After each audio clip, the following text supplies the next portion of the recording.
and foremost, of course, meron tayong mga consideration sa kung paano natin ma-achieve yung ating magandang mix sa ating mga multi-tracks or sa ating mga recorded files, okay?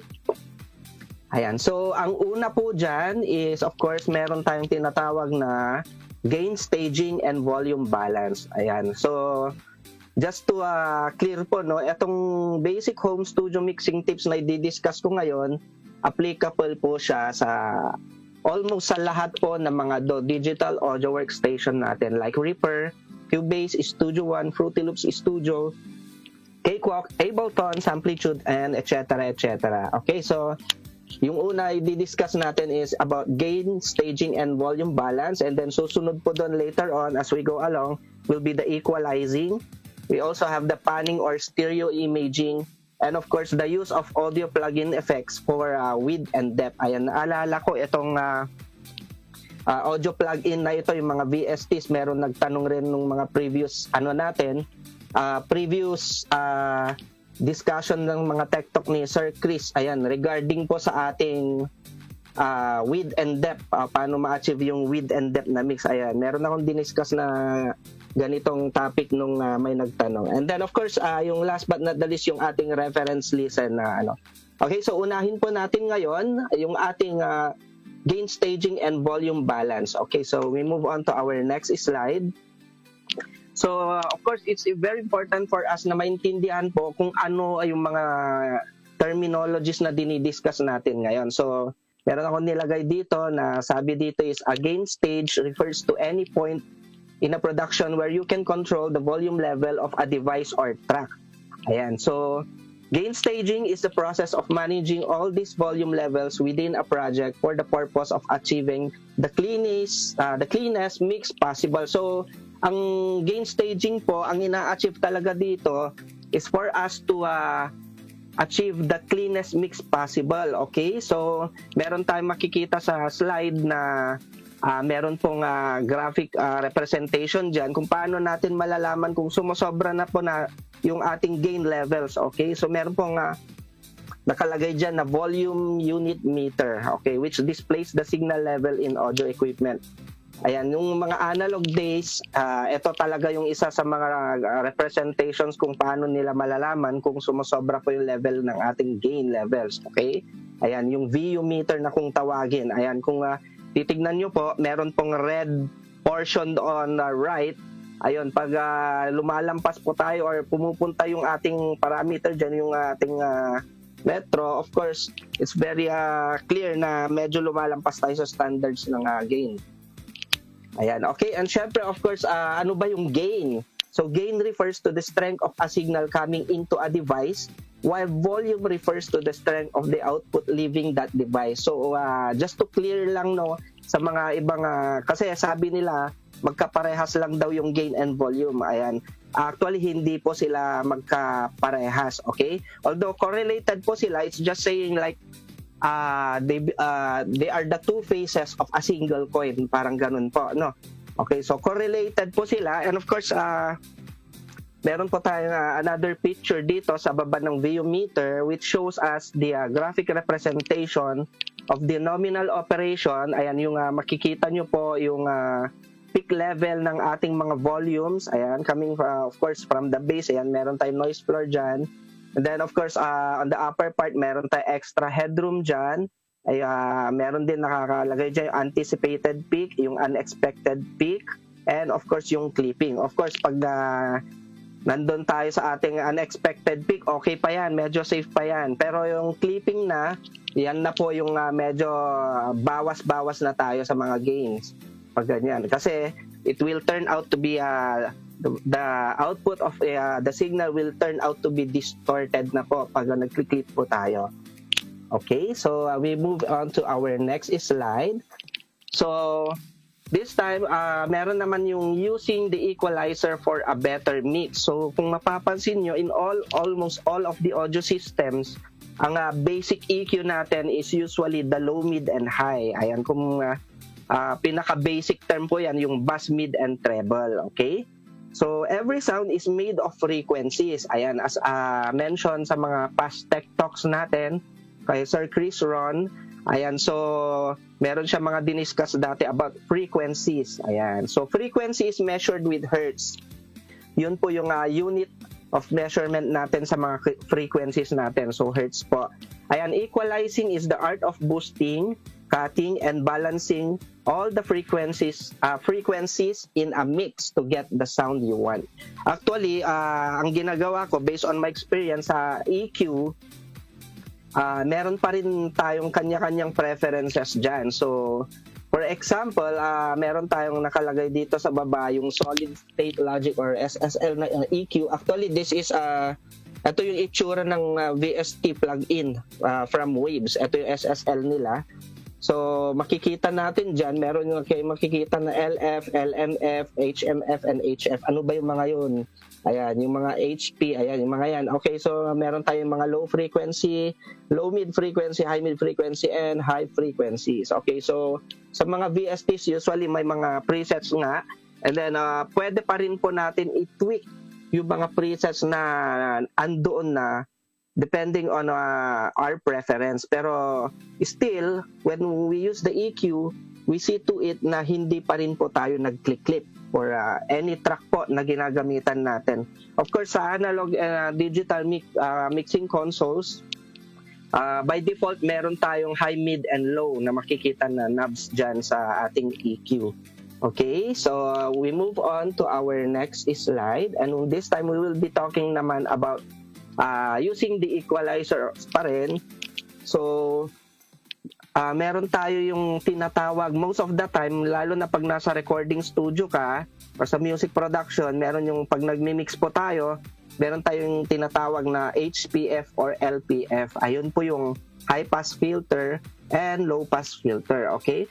But before I discuss that, of course, the best place to start with corrective EQ, yung corrective EQ na yan is kung gagamit na po tayo ng EQ, syempre, ay sinabi dito ay ito yung high pass and low pass filters. Okay, ano po ba yung high pass and low pass filter? Okay, so yung unang graphic representation on the upper right shows the HPF or high pass filter. Ano ba ibig sabihin nun? Ito, inaalaw lang po niya yung mga high frequency signals na magpa-pass through sa ating signal. Okay, ayan, so sa ating audio, no? Okay, so vice versa naman, pag low pass filter po, only the low frequency signals, yun lang po yung magpa-pass through sa ating audio.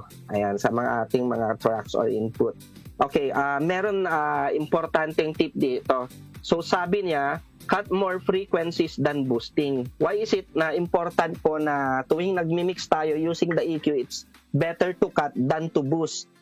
Kasi po, instead of boosting frequencies that we want to stand out, kasi ang pag nagmi-mix po tayo, usually gusto natin mag-stand out yung isang track Kung sino yung kailangan malakas yung dynamics, doon natin siya binuboost talaga. Pero actually, hindi ko po ine-encourage na magbo-boost tayo. Instead, mas maganda, we better cut the frequencies na hindi po kailangan. Ano po ang kahalagaan po nun? Why do we need to cut and not to boost? Dahil kung magbo-boost po tayo, magiging overcrowded po yung mix natin. Magiging muddy po siya. Kung papansinin nyo po, like for example, sa tracks natin, basic tracks, for example, yung kick and yung bass guitar po natin, pag masyado pong malakas yung low frequencies nun, kung papansinin nyo, pag nagsabay na sila sa playback, magiging malakas po masyado yung low end. So, kailangan po natin i-cut yun. Okay? To accommodate yung ibang tracks natin na magmi-mix in balance po with the other tracks. Ayun po. Okay? So, yun po yung HPF, high pass filter, and low pass filter. Okay? Let's move on to our next slide. Now, this time, eto, napakahalaga po to sa mixing. Sa lahat ng mixing practices, ina-apply po talaga to. Lalo na po pag we are dealing with multi-tracks. Ayan. Okay, para maging balance po lahat. So, I encourage to use panning or stereo imaging. Okay, what is panning by the way?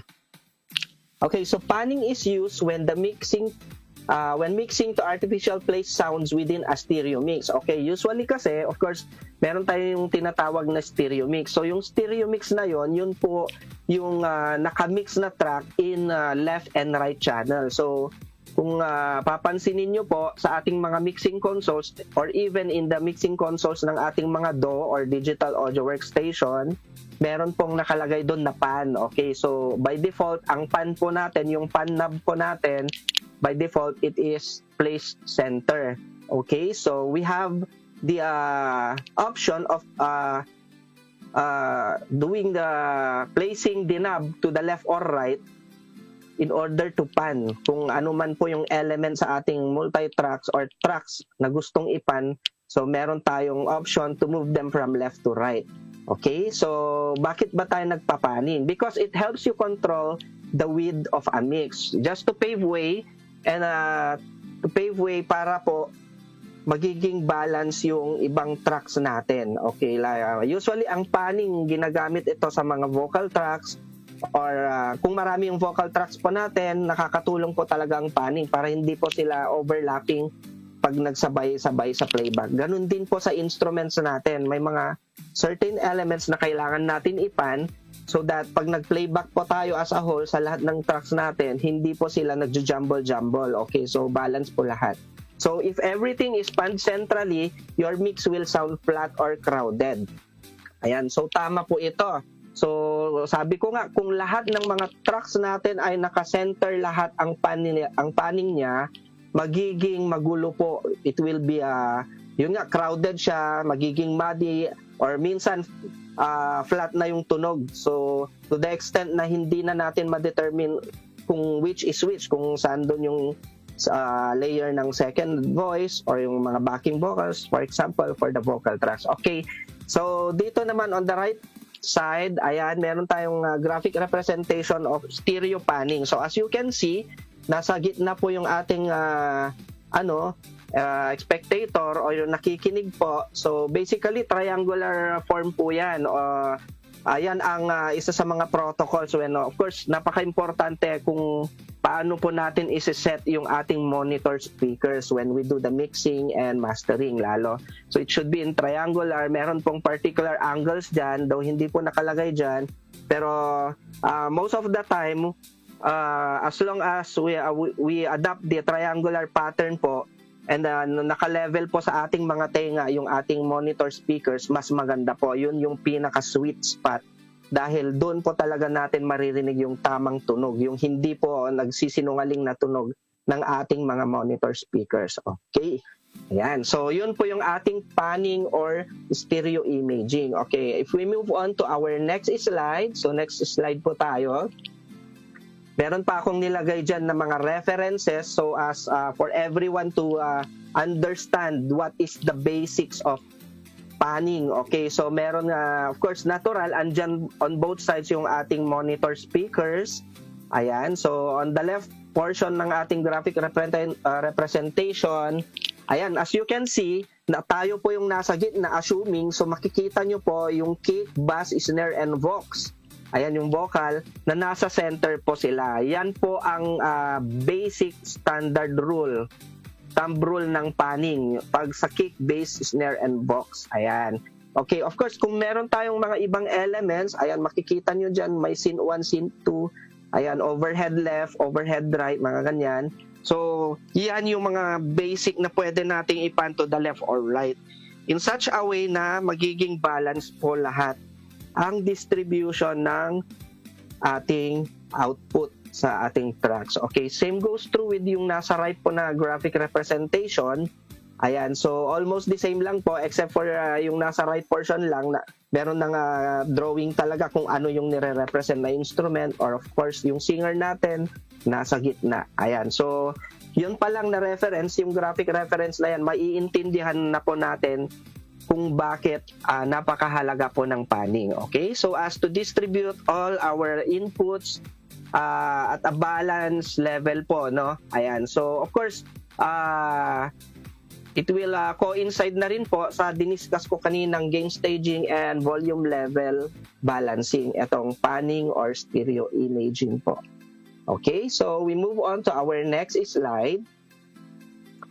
Ayan, napakabilis po, no? Ayan, so, eto, basic naman for our next slide.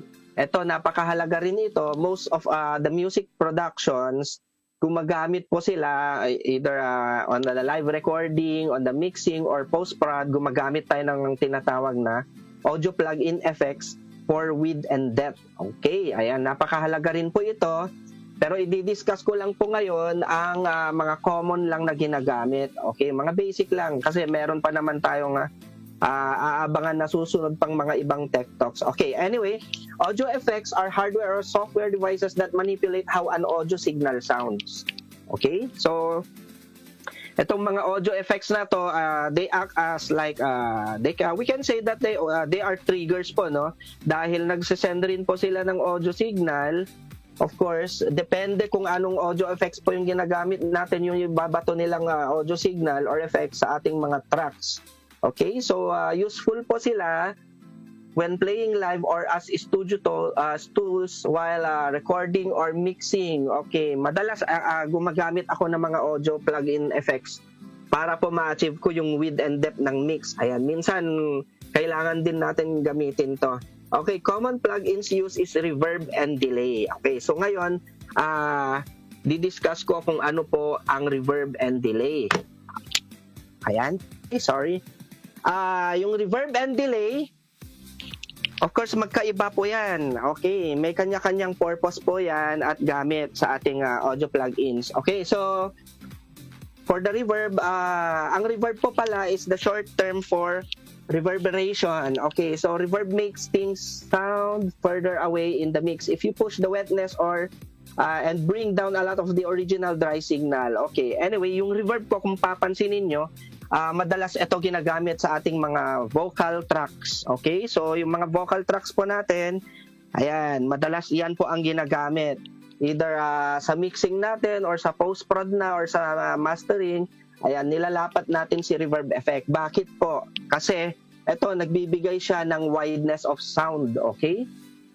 So it can widen the mix and it makes the sound bigger and fuller. Okay, ayan. So just to correct lang po, no, magkaiba po ang reverb sa delay. Okay, i-explain ko yan mamaya kung ano yung difference ng reverb and delay. Okay, so anyway, we have here a graphic representation on the right corner of the slideshow, yung ating basic example ng H-Reverb by Waves plugin. So yan po yung mga makikita natin, yung mga parameters, may dry, wet, ayan, so may output, yung tail, ayan, meron din na mga echo, dynamics, ayan. So of course, meron din dyan yung modulation. Hindi po mawawala yan yung modulation sa ating reverb. Kasi marami pong klaseng reverb.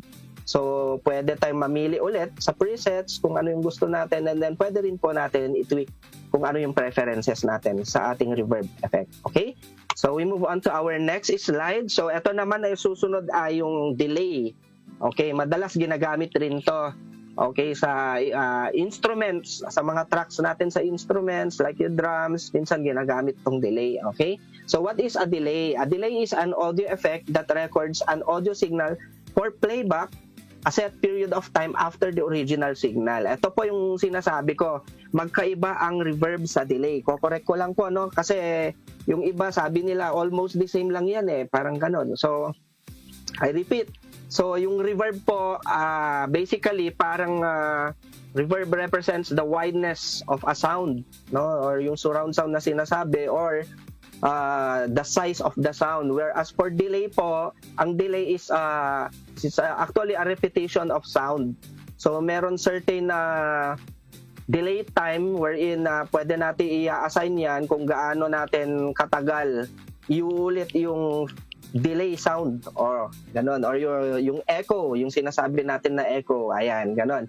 So yung delay can be played back in different ways to achieve sound such as echoes that decay over time. Ayan, ito pa yung sinasabi ko na pwede natin i-tweak or palitan yung parameters, ayan, sa echo, ayan, so may nagkakaroon siya ng decay over time, ayan, or a pronounced repeated doubling effect that adds new layers to a recording. Okay, so makikita po natin, we have here the FabFilter delay plugin, and of course, we also have the Waves H delay plugin. Okay, ayan. So, Siguro in the future tech talks natin, malalaman pa natin kung ano talaga itong mga to. Ayan, so sinamarize ko lang po as for everyone to understand lang po yung basic lang. Okay, so of course, the last slide natin, i-discuss ko po yung tinatawag natin na reference listen.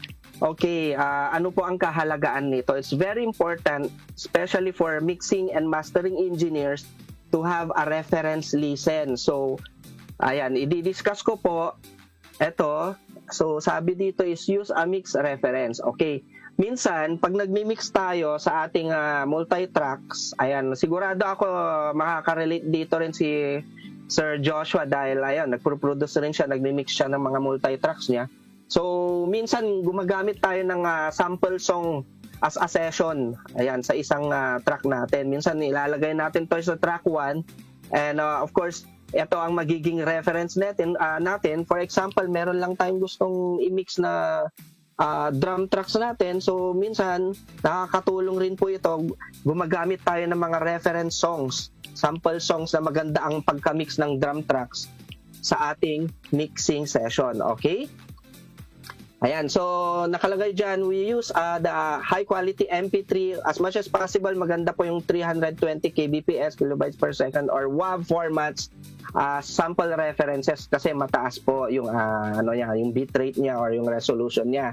Okay, of course, it's also important for us to always go back to our mix and fix. Minsan, eto nga, nung nag-discuss ako ng music production noon sa aking guesting, it's very important for us to always go back and palagi nating papakinggan itong mga ginawa natin music production or multi-tracks para po ma-perfect natin ang mix. So, talagang nagkakaroon tayo ng multiple sessions bago natin makuha yung tamang timpla or mix sa ating mga multi-tracks.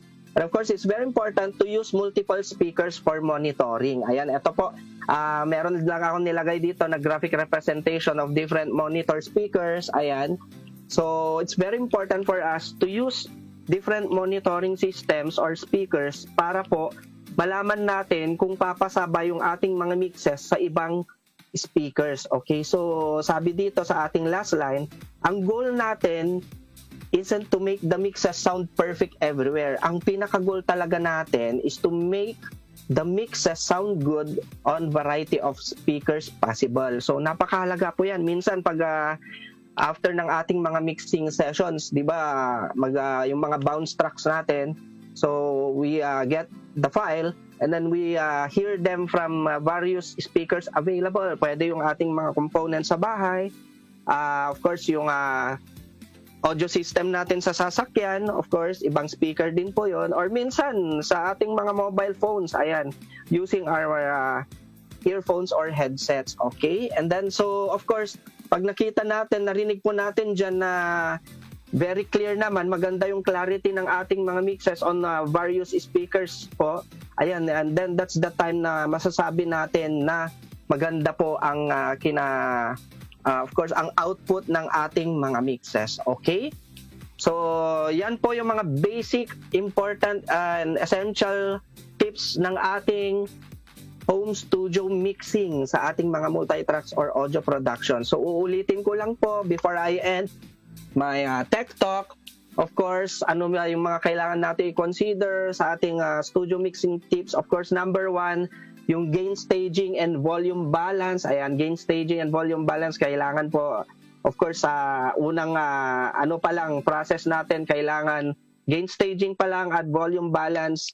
Ayan, imimix na natin siya, kailangan balance na po. Of course, susunod naman po dyan, of course, yung ating equalizing, napakahalaga po yan. So we have the basic EQ techniques. Ayan, marami tayong techniques dyan. Of course, we also have our panning or stereo imaging. Ayan, how do we distribute the elements in our multi-tracks? Of course, gagamitan po natin yan ng panning or stereo imaging para we can achieve the stereo feel and everything is in sync and well-balanced sa ating multi-tracks. And of course, another thing to consider, yung diniscuss ko kanina, we use the audio plug-in effects for width and depth of our mixes. Okay? And yes, last but not the least is the reference listen. So it's very important for us to hear our mixes to various available na audio system monitors or speakers po. Okay, so yun po ang ating topic ngayon sa ating basic home studio mixing tips. We hope na magkaroon ulit tayo ng iba pang, of course, abangan nyo ulit ang mga susunod pang Tech Talks. Again, maraming salamat sa mga nanood ng Tech Talk video na ito. Iniimbitahan namin kayo na mag-subscribe at i-hit ang notification bell para lagi kayong updated sa mga bagong videos. Muli, ako si Mark Yulo. See you again!